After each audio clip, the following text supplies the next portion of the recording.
is definitely to ensure that transport and energy are sustainable.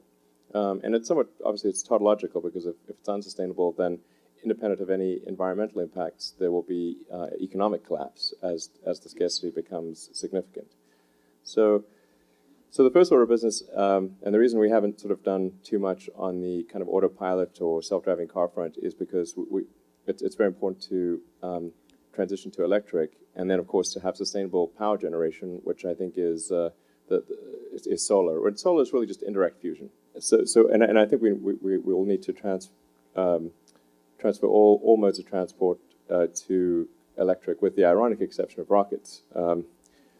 Which I wish we could go electric, but it's just really difficult to get away from Newton's third law.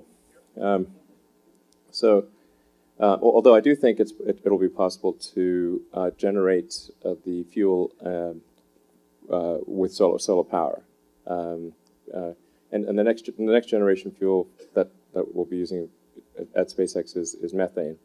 So you can generate CH4 with CO2 and H2O. And that's going to be important anyway for refueling on Mars. Anyway, so I think sustainability is the most important thing. Then, in terms of adding in kind of an autopilot function to the car, I mean, the way I look at sort of that autopilot or self-driving is that it's essentially active safety in the limit. So as you improve active safety features, like active cruise control, lane departure, reading street signs, and so forth, and you keep doing that, then eventually you get to where the car can pretty much be on autopilot for most, if not all, of the journey. That is something that we're going to be working on in a big way in the next few years.